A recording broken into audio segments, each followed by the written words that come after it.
Ya, tampilannya sudah keluar di layar ya. Sudah, Pak. Ya, Pak. Ya. Jadi yang tadi mengenai sifat fisik fluida itu dipengaruhi oleh temperatur. Jadi temperatur itu bisa memberikan kenaikan tekanan. Kemudian masalah kompresibilitas. Jadi semua fluida yang unsurnya atau fasenya atau wujudnya itu berbentuk gas itu dikategorikan sebagai fluida kompresibel. Lalu perbandingan antara perubahan tekanan dengan regangan volumetrik. Jadi kalau dituliskan perubahan tekanan berbanding atau dibagi dengan regangan volumetrik itu diartikan sebagai nilai bulk modulus. Jadi nanti coba baca lagi atau lihat di e-booknya. Bulk modulus itu didefinisikan dengan arti perubahan tekanan berbanding dengan atau dibagi dengan regangan terhadap nilai volume fluida tersebut.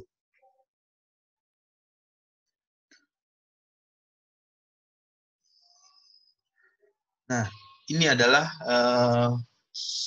tabel ya, tabel yang ditampilkan untuk fluida dengan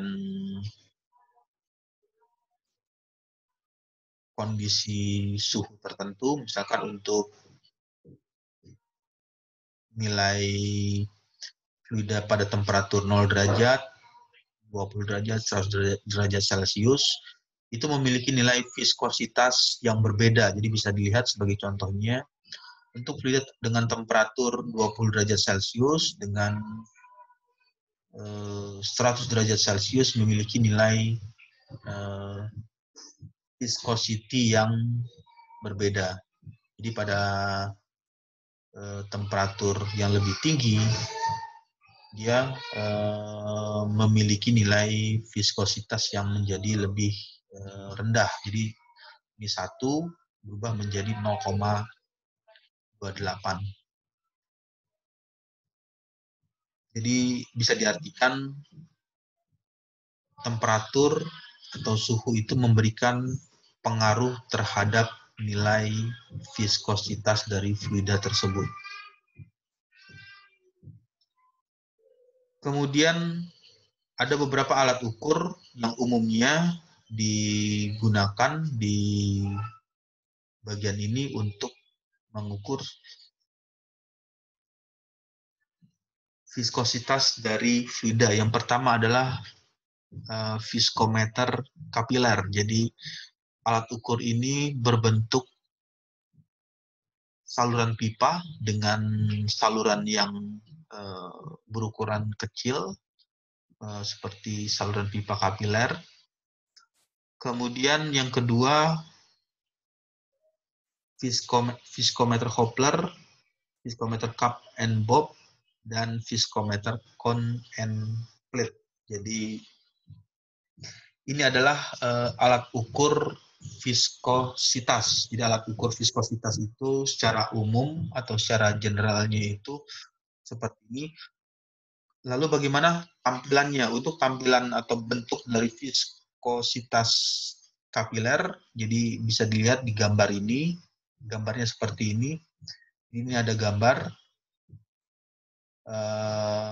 pipa yang ukuran saluran pipanya itu salurannya cukup kecil, ukuran berapa mili.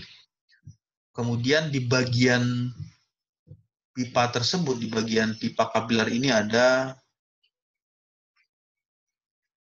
semacam tabung atau labu pengukur. Kalau bisa dikasih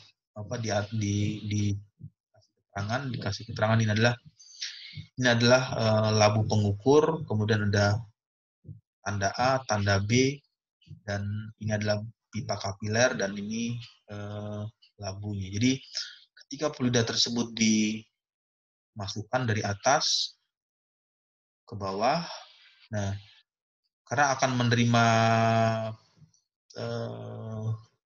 gaya gravitasi, maka fluida tersebut akan turun. Nah, seberapa cepat dia turunnya dan seberapa cepat dia tidak mengalami perubahan, ini itulah waktu yang diukur. Jadi ketika mengukur fluida tersebut untuk fluida dengan viskositas tertentu, diukur waktunya, berapa lama waktu yang diperlukan untuk fluida tersebut mengalir.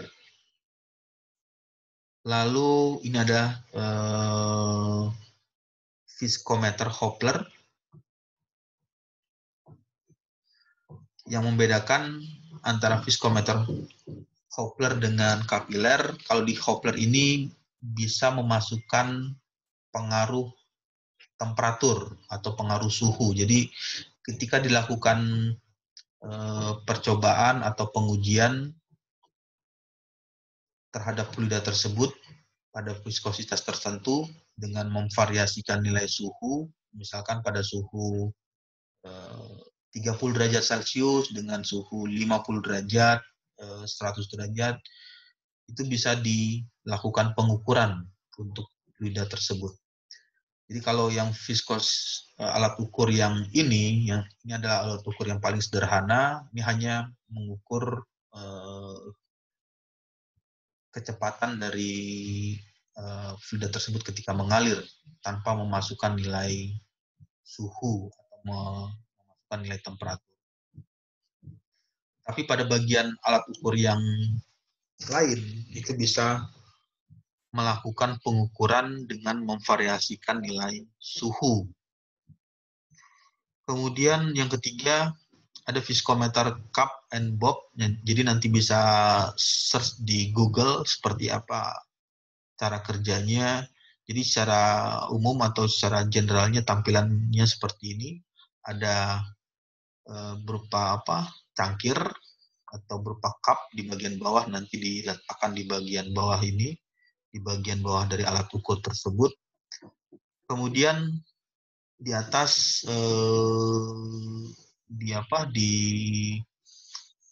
dipasang semacam benda yang berbentuk lingkaran. Nah, ketika benda tersebut diletakkan di dalam cup tersebut, berapa lama waktu yang dibutuhkan atau yang diperlukan untuk objek tersebut sampai bisa berada di bagian cup dasarnya atau di bagian wadah yang paling dasar ketika dimasukkan fluida yang memiliki viskositas yang bervariasi. Lalu ada lagi alat ukur yang keempat, namanya viskometer cone and plate. Jadi ada bentuknya seperti ini, tampilannya berbentuk cone dan plate, seperti berupa ada semacam sudu-sudu. Nah, ketika sudu-sudu ini diletakkan di fluida yang katakanlah misalnya fluidanya yang pertama minyak, kemudian madu, kemudian air, yang satu lagi kecap. Itu berapa besar gaya yang diperlukan atau energi yang dibutuhkan untuk viskometer ini melakukan putaran. Jadi ketika dia melakukan rotasi atau putaran, untuk fluida yang memiliki nilai kekentalan lebih tinggi dengan kekentalan lebih rendah, itu bisa diukur berapa energi yang dibutuhkan untuk bisa melakukan pergerakan di dalam fluida tersebut.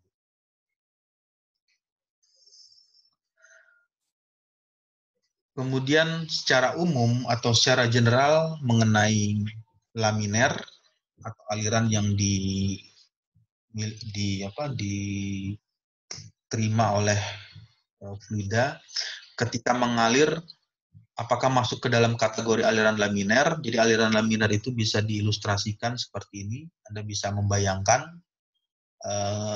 ada orang yang berbaris, baris 1, 2, 3, 4, 5 seperti sedang mengibarkan bendera ya. Jadi kita bergerak maju ke depan atau bergerak dari kiri ke kanan, itu gerakannya akan sama semua. Jadi objek 1, 2, 3, 4, 5 ketika bergerak ke depan dia akan bergerak dengan nilai nilai yang sama. Jadi bergeraknya tidak ada yang bergerak lebih cepat dan tidak ada yang bergerak lebih lama. Nah, jadi secara umum seperti ini tampilannya. Aliran laminar itu alirannya teratur, jadi bergeraknya lurus. Jadi lurus, tidak ada perubahan. Lain halnya dengan turbulensi. Turbulensi itu adalah aliran yang acak. Jadi kalau diilustrasikan gambarnya seperti ini. Jadi gambarnya itu ada aliran yang bergerak ke depan, kemudian berputar ke belakang, lalu ada yang bergerak ke depan tapi berputar terbalik, ada yang menimbulkan pusaran atau vorticity atau vortex, kemudian ada yang bergerak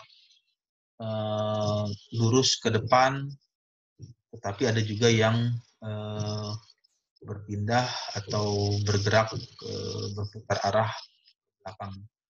Gerakannya tidak teratur. Inilah yang dimaksud dengan turbulensi atau gerakan yang acak atau gerakan yang tidak sama untuk partikel satu dengan partikel lainnya.